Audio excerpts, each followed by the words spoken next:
How long is this damn song? Because it's almost over?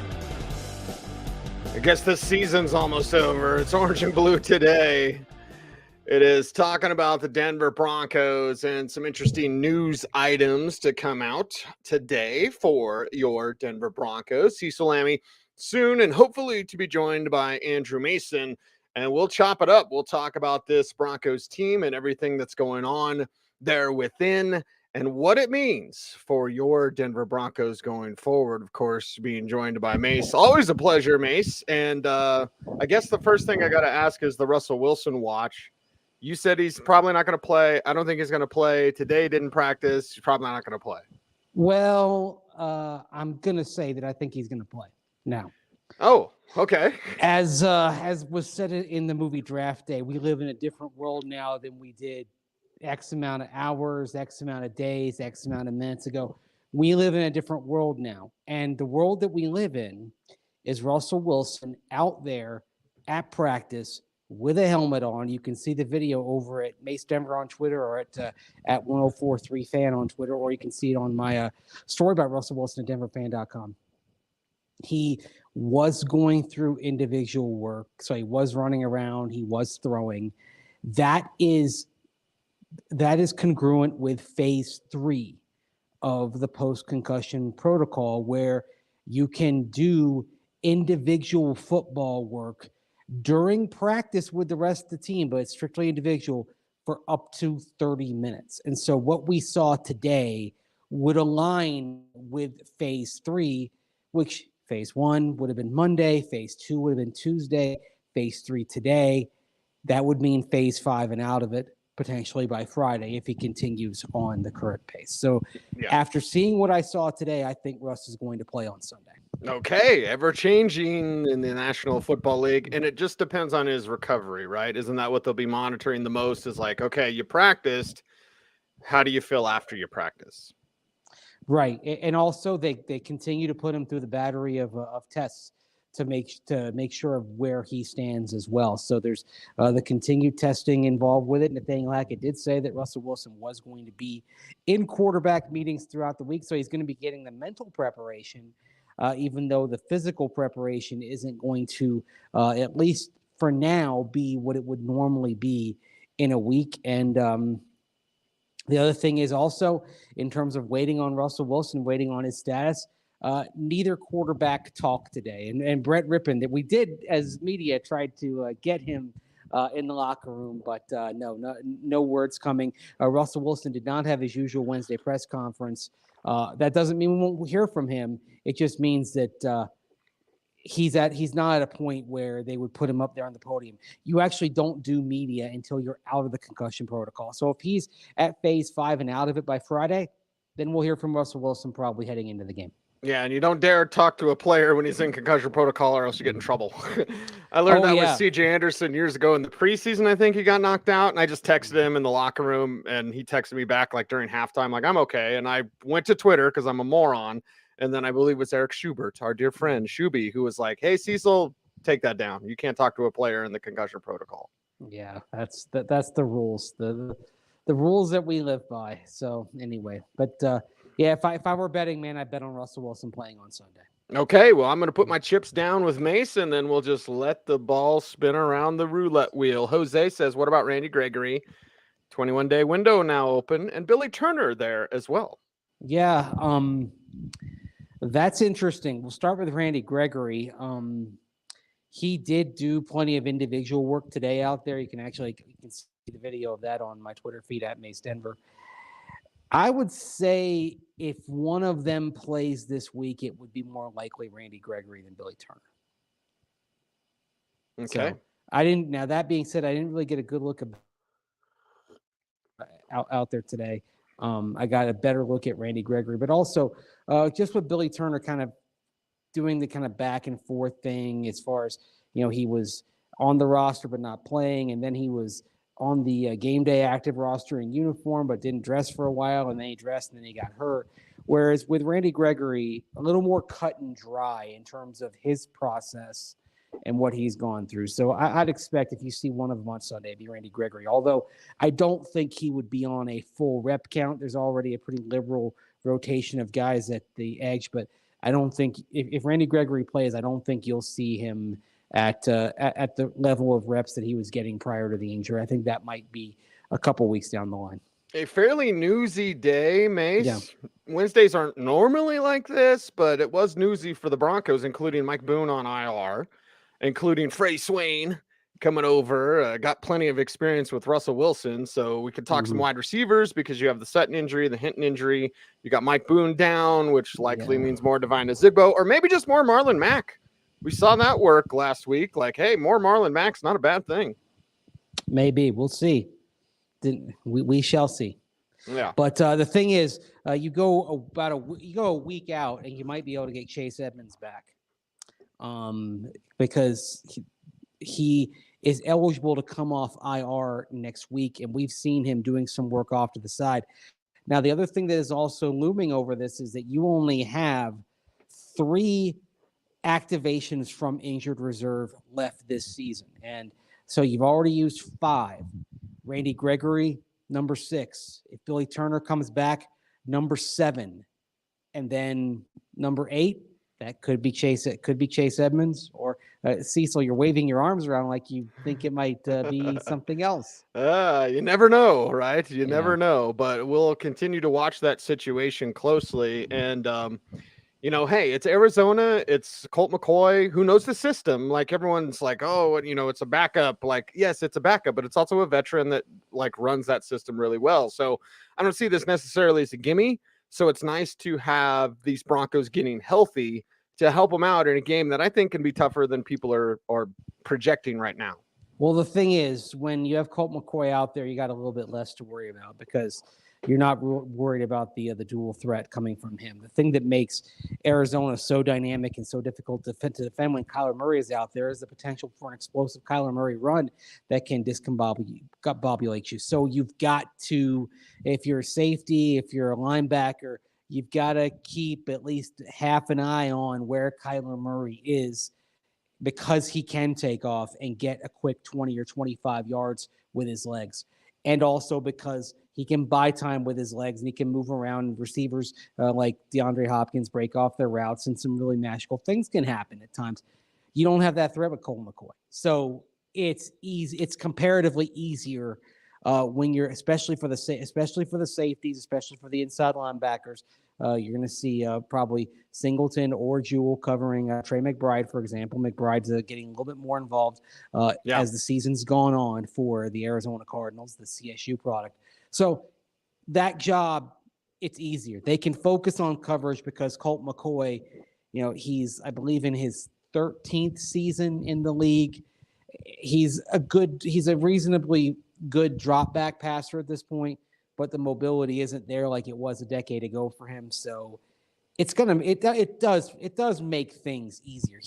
And Colt McCoy, if you're ranking the backups 1 to 32 seats, I'd say he's about 16th.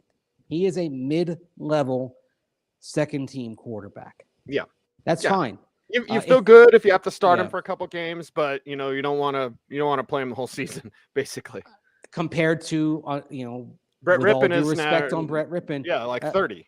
Yeah, he's probably bottom 4, bottom 5 as far as number 2 quarterbacks in this league, which is why you and I both were saying, why don't you claim Baker Mayfield off waivers? Because at minimum, you're upgrading a spot on the roster. And shouldn't you always be looking to upgrade?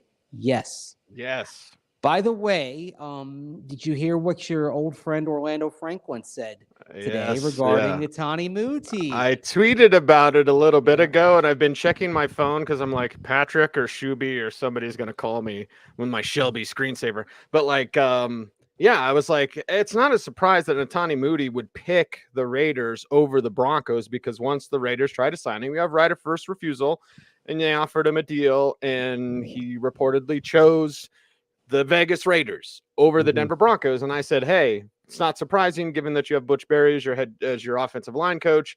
I personally don't think he's good at the job. Now, this isn't me saying I know Netani Muti picked it because of Butch Berry. I'm just putting 2 and 2 together. It's like, okay. And I thought we did a great job yesterday talking about it. It's like, he's not part of this regime's picks.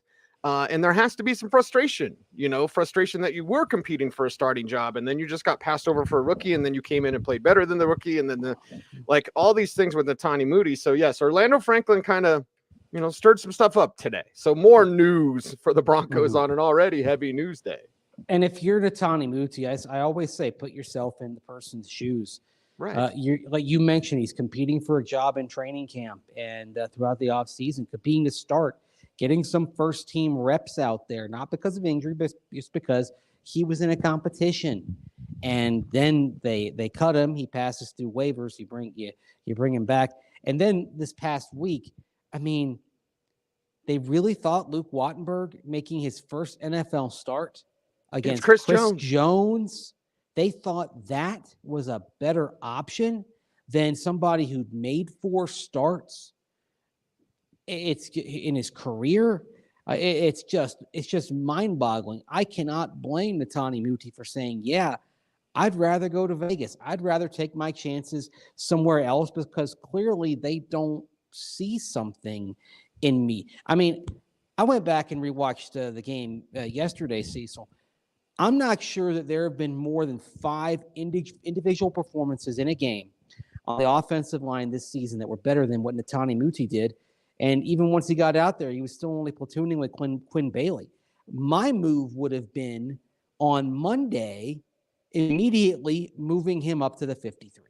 That would have been my move based on that. Mike Boone to IR. We've done that Monday. Mike Boone to IR. Netani Moody to the 53. Just would have gotten that done right away, and I would have said, "Hey, you know what? And that's what's happening." And can we put that message right up there? Wombat talking about Moody's mom was on another podcast. I didn't know Netani Moody's mom was on a podcast, so it's news to me. Yeah, Netani Moody's mom saying that the coaching staff were picking the higher paid players rather than those who were performing at the position, and maybe not just simply higher paid. I would also say players that were brought in as part of this regime. Luke Wattenberg is a George Payton pick. Netani Moody was a John Elway pick. Luke Wattenberg's a center. And I think he could be a good one. Honestly, yeah. I think he could replace Lloyd Cushenberry one day. Like Luke Wattenberg, and I hope his confidence wasn't hurt. That's what I'm worried about with him. And that's another reason why he shouldn't have thrown him out there for his first starting assignment at a position that isn't his natural position against Chris Jones. That was just, you were asking for trouble. I don't believe that Pro Football Focus grades are the be-all, end-all. They're a tool. They're a nice tool, but they're one of many things that you should buy into. But I did think it was interesting that in pass blocking, PFF gave Luke Wattenberg a grade of 0.0. It is dadgum near impossible to get a 0.0 PFF grade in any one aspect, and somehow Luke Wattenberg did it. And that's a case where their grades don't always match up to our eyes because and what we see, but in that case, it did match up perfectly. Okay. Lawrence comes in on Facebook and talks about the $100 million in stadium upgrades. That's another tweet I'm thinking to probably get a phone call about because I'm like, you see the nice, hey, the scoreboard's going to be 31 feet higher than the old one, and the scoreboard's going to be, and they have a new area and the level 0 and new elevators, which is fine. All these things are fine, but I'm calling meh until it gets a retractable roof. Because it's like, and that's going to be way more than 100 million, but it's like, okay, yeah, hey, I never went to Empower Field at Mile High and thought that scoreboard's a little too small. Well, there are some that are bigger and that are higher profile. I mean, I was thinking of the scoreboards at Bank of America Stadium in Charlotte, and when I look up at them, they almost look too big for the stadium. They sit on top of the upper level at each end zone there. And so relative to that environment, it's a significant wow factor that comes from that. The other thing is this, and I don't think you can poo-poo the scoreboard upgrades because, first of all, who's to say that you don't take part of this bigger scoreboard and put red zone on there? Kind of like you go down to Jacksonville and they always have red zone on the screens, one on each side. So if your team's getting beat, you can at least watch what's going on around the league as well. It's another thing to see. So it does it starts to replicate the living room experience a little bit. And the other thing on the scoreboard is this. Usually those scoreboards are replaced about every 8 to 10 years. That's the lifespan. And typically then when you're done with a scoreboard, usually it ends up going to like a college or something like that. It ends up that those parts end up being reused. It's not like all of a sudden, oh, it's just going to waste and being thrown away. That Broncos scoreboard, parts of it in some form are going to exist in other places. Hopefully School of Mines, huh? Playing for that D2 championship. That might, you know what? You're not the first person who said that today to me. That maybe you get that scoreboard over to Mines. Or I'll tell you what, there, at the south end of Folsom Field, that rinky-dink 4x3 scoreboard, they could use an upgrade at that end of Folsom, the Prime board, right? Yeah, exactly. Yeah. So Prime I mean, board. yeah. So but also just again, the scoreboard life being 8 to 10 years on NFL Stadium, you know what? It makes sense. And it dovetails with going into a new stadium early next decade, which I think if you're betting on an outcome, bet on that they end up playing out the lease at Empower Field at Mile High. And then early in the next decade, whether it's somewhere down near that plot of land, if they're doing kind of the reverse of what they did back when they transitioned from Mile High to what was then Invesco Field and built on the parking lot, whether it's that or whether it's a plot of land out toward Aurora, I expect you'll see a new stadium around 2032 or so, if I'm betting on outcome here. And so in a few years, start paying attention to maybe some real estate purchases, because if we do know that if and when they do build a new stadium, it's going to be something. It's a part of a development. It's going to be something broader than just a stadium in all likelihood. And when you look at some of these acquisitions of land, they sometimes happen under various kind of holding company names that you don't recognize. Right. It's how Disney bought the land for Disney World. It's how the Atlanta Braves bought the land for the stadium they built off of a 285 down there a few years ago. And the Braves announced that they were going into their new stadium, but I believe about 3.5 years before it actually happened. So I would say don't expect anything on a new stadium, anything coming together for a few years. I wouldn't be surprised to see if they're in a new facility before they're in a new stadium. Okay, and to quote EV99, new acquisitions. That's the Return of the Jedi nerd in me. And you. Yeah. So I want to make sure to get the name right, because I was like, if I say it's some sort of other droid and it's not EV99, Mace will correct me and publicly shame me on Orange and Blue today. By the way, 2032 will be on our 10th season, buddy. Are you ready? You ready for us to do 10 years of this show? 3:30 or sometime every day, Mountain Time. And I will say this, I'm not poo-pooing the scoreboard necessarily. What you say makes a lot of sense, of course. What I'm poo-pooing is the team-friendly media types, which we all love. We love our friends that work for the team. We love our friends with other outlets that are sponsored by the Broncos. But when it's like, this will make the Broncos among the league's best, no, it won't. The stadium's still embarrassing to me. Like, go to the Falcons Stadium, go to the Vikings Stadium, go to the Rams Stadium, go to all these new stadiums. If it does anything, it gets them into the top 20, maybe. But I don't think it's like this totally makes the Broncos tops in the league. Like, no. And I believe in the Walter Penn Group, but I don't have to blow bubbles at them when they spend $100 million on another scoreboard and some elevators. Look, though, I mean, the later you do it, the better it's going to be, though. I mean, if you do it 10 years from now, a new stadium, it's going to be past whatever they're planning to build in Tennessee, for example, when they go out there. So, it's going to be something special if and when it happens down the line. And I'll say this on Empower Field at Mile High. It's fine. It's good. It's good. It's a good, solid stadium. There's, are others past it right now? Yes, but it's not a bad stadium. I mean, there are actually very few bad stadiums left in the NFL. Ever since they closed Clawcom.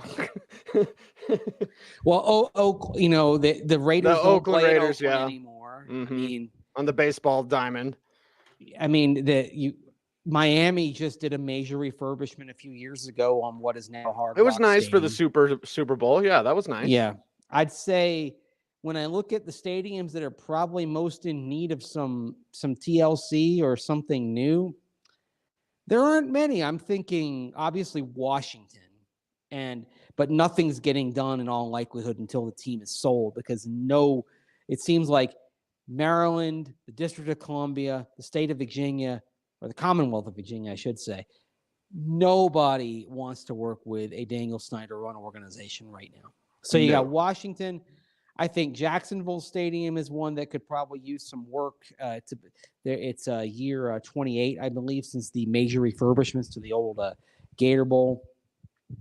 I don't think there's anything really wrong with Soldier Field in Chicago, but we keep hearing rumblings about them going out to Arlington Heights in the suburbs and building a stadium with a roof, which would leave a very nice tract of land there on the lakefront. I firmly believe, Cecil, that Chicago could support another NFL team, and that if the NFL ever got to 36 or 40 teams, a dark horse for a team would be a Chicago AFC team. Wouldn't that interesting? Be fun? These are nice off-season topics. Like, hurry up and get the rest of the season over so we can talk about this stuff and we can hit the road. There aren't many, but there aren't many stadiums where you look at and you're like, wow, that place is in disrepair. What a heap. Yeah, you don't look around and say it's a piece of junk. I mean, even like older stadiums, like Arrowhead Stadium is 50 years old this year. The Louisiana Superdome, I believe, is in season 47, I believe, this year. Okay. But those have been massively refurbished over time. I mean, the Superdome, the only thing that's really recognizable is the roof itself.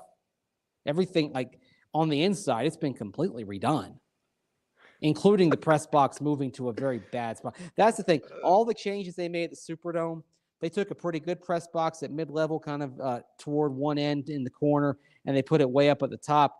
And not only way up at the top. You're in the rafters. It's right below an air conditioning vent. So it can be really nice outside, but you've got to dress for winter because it's freaking cold up there. Anyway, yes, Greeley Greeley could use that. They could now minus Ed McCaffrey. So. You know what? You could probably take that old scoreboard, break it down in two, and send part of it to Mines and part of it to Greeley. There you go. We do have a few minutes left in today's show, and we have a very large topic, Mace, so I apologize for bringing this up later. I got distracted by the stadium and talk. That Chicago thing's interesting. There was a piece from our friends at Mile High Huddle, kind of blaming Lauren Landau. Now, it didn't come out and specifically say all these injuries are due to Lauren Landau, and I forget who the writer was. I know only one of their writers is actually in Denver. And again, all friends, all greatest people ever, or whatever I have to say. But I was fairly disappointed in my friends at Mile High Huddle for putting that out there about Lauren Landau, because I know what players say about Lauren Landau. I know that Olympic athletes have trained with him. I know that all the stars, think of all the stars you can think of, they've trained with Lauren Landau. And now he does Landau Performance. It's separate, obviously, since he was hired by the Broncos. What was that, 2018, what have you. But it's brought up the conversation. I know this has been out there, and it's been a conversation among the fans, and Chris brings it up. Do they need a new athletic trainer? And listen, I like Lauren. Full disclosure, right? I like Lauren a lot. I like him a lot. And all the players that I talk to that have worked with him like him a lot. So unlike other people who I've heard maybe aren't the greatest to work with in that Broncos building in terms of staff, Butch Berry, I will always defend Lauren Landau.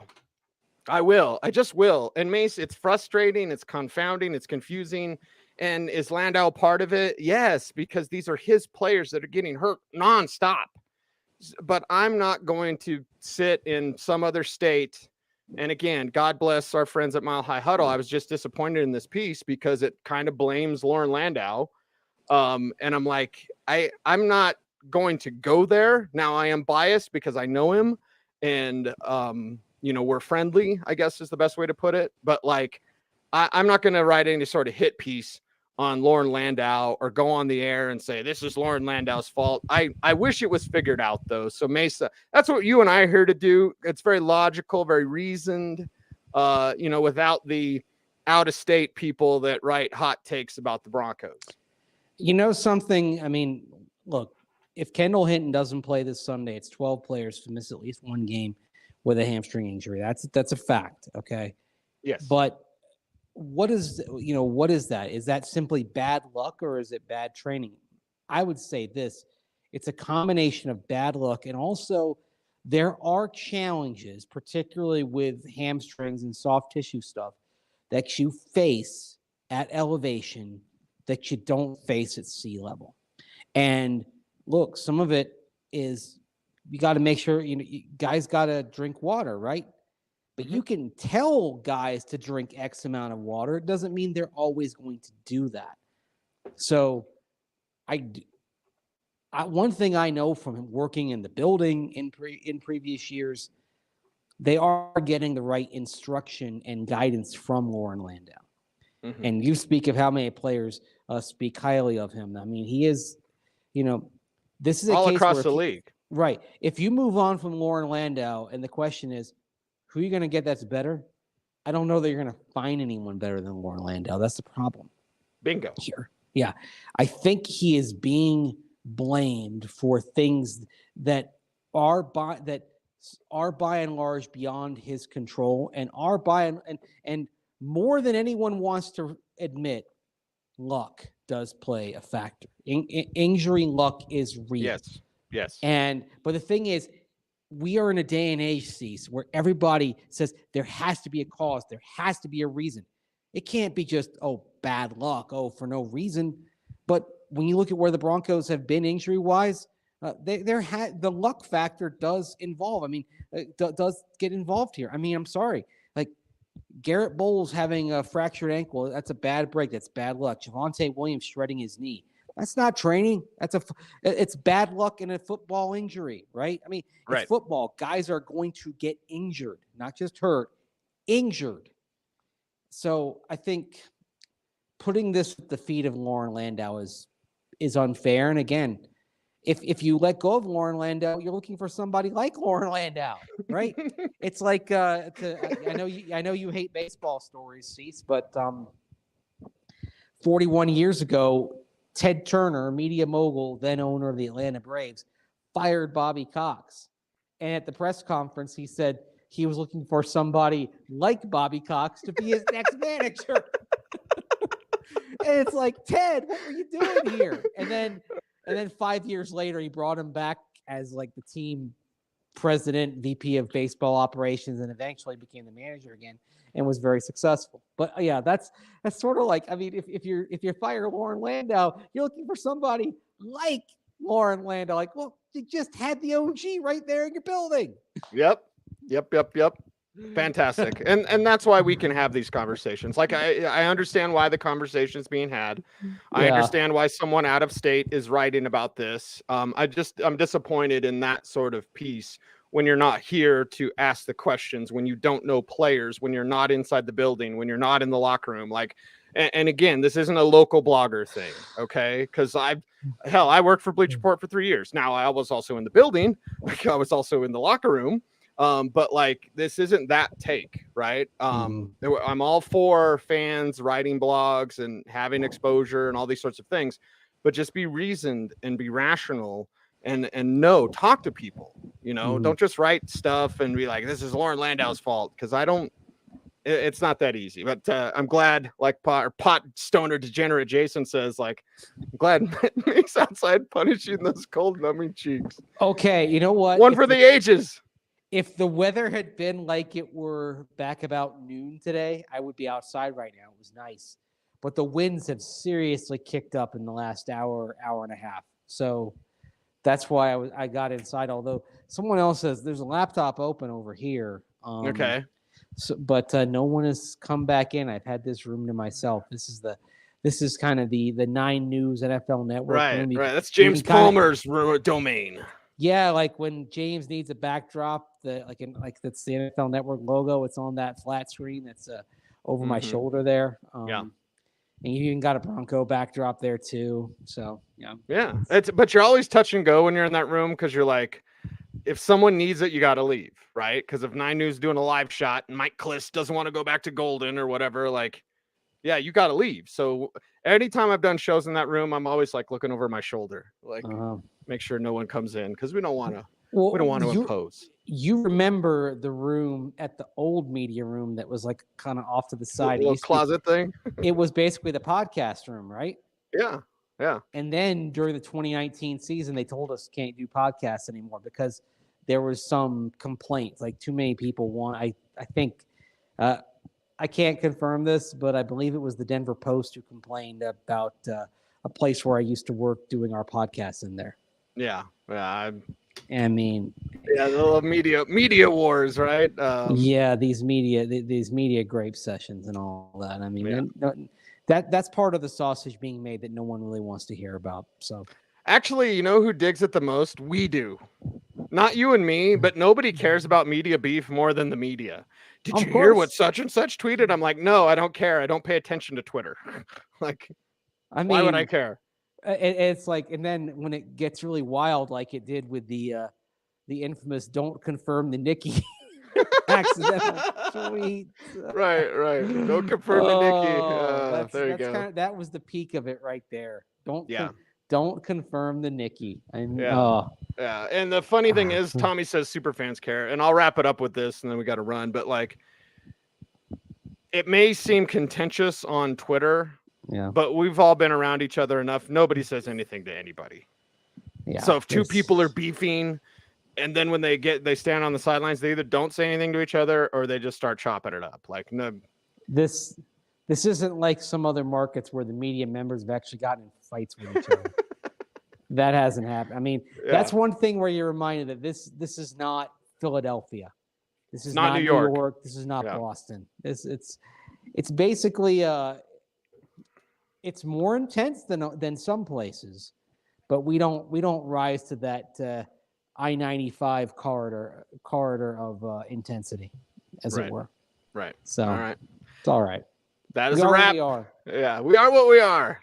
I just point to the ratings. Anyway, it's a wrap for Orange and Blue today. He's Andrew Mason at Mace Denver. I'm an ass, Mace. I'll admit it. I'm gonna save that. We need to make that a drop. Yeah, thank you. You'll clip that up and replay it. Yes. At night, post it. Like Nikki did that when I asked Vaughn that question, because BK asked him about like, you're not getting any sacks. And I thought it was kind of insulting. And then I asked Vaughn, I was like, you're leading the league in interceptions and incompletions caused by pressure. But I didn't say it that cleanly because that was kind of a newer stat. And so I tripped over my words. And like every year on that anniversary, Nikki would post that question because Vaughn's like super confused. I was like, huh?